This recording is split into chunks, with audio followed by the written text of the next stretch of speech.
കുഴിച്ചത് മതി, ചരിത്രത്തിൽ ഇനി കൂടുതൽ പിന്നോട്ടു പോകരുത്. രാജ്യത്തെ ഒരു ഖനനം സമ്പൂർണമായി തടഞ്ഞിരിക്കുകയാണ് ആർക്കിയോളജിക്കൽ സർവേ ഓഫ് ഇന്ത്യ. ഖനനം നടത്തുകയും പഴക്കം കണ്ടെത്തുകയും ചെയ്യുന്ന പ്രസ്ഥാനം തന്നെ ഇങ്ങനെ നിർദ്ദേശം നൽകിയത് തമിഴ്നാട് സർക്കാരിനും ഗവേഷകർക്കുമാണ്. തമിഴ്നാട്ടിലെ കീഴാടിയിൽ നടന്ന ഖനനത്തിൽ കണ്ടെത്തിയത് ക്രിസ്തുവിനും 700 വർഷങ്ങൾക്ക് മുൻപുള്ള ലിഖിതമാണെന്നാണ് കാർബൺ ഡേറ്റിംഗിലൂടെ തെളിഞ്ഞത്. എന്നാൽ അതിന്റെ കാലം ക്രിസ്തുവിനും 300 വർഷം മുൻപ് മാത്രമാണ് എന്ന് രേഖപ്പെടുത്തണം എന്നാണ് കേന്ദ്ര നിർദ്ദേശം. ആര്യരേക്കാൾ മുൻപോ ഒപ്പമോ ദ്രാവിഡരുടെ സംസ്കാരം രൂപപ്പെട്ടു എന്ന് തെളിഞ്ഞാൽ നഷ്ടമാകുന്നത് ആരുടെ മേൽക്കോയ്മയാണ്? സത്യം പറയട്ടയിലേക്ക് സ്വാഗതം.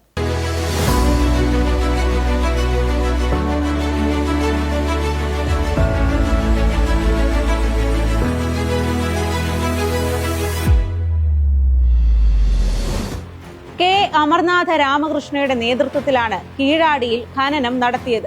2023 ജനുവരിയിലാണ് റിപ്പോർട്ട് നൽകിയത്. ആ റിപ്പോർട്ടിലാണ് കീഴാടിയിൽ നിന്ന് കണ്ടെടുത്തത് ക്രിസ്തുവിനും 600 മുതൽ 800 വരെ വർഷം പഴകിയ വസ്തുക്കളാണെന്ന് പറയുന്നത്.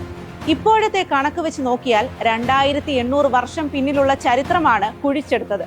അത് പക്ഷേ 2300 വർഷത്തെ പഴക്കം മാത്രമേയുള്ളൂവെന്ന് തിരുത്തണമെന്നാണ് കേന്ദ്ര ആവശ്യം. സ്ട്രാറ്റിഗ്രഫി, ആക്സിലറേറ്റർ, മാസ് സ്പെക്ട്രോമെട്രി എന്നീ സങ്കേതങ്ങൾ ഉപയോഗിച്ചായിരുന്നു ഗവേഷണം.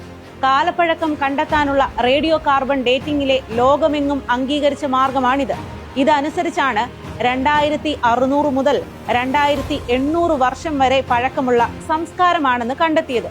കീഴാടിയിൽ നിന്ന് ഖനനത്തിലൂടെ കണ്ടെത്തിയത് തമിഴ് നാഗരികതയുടെ തെളിവുകളാണ്.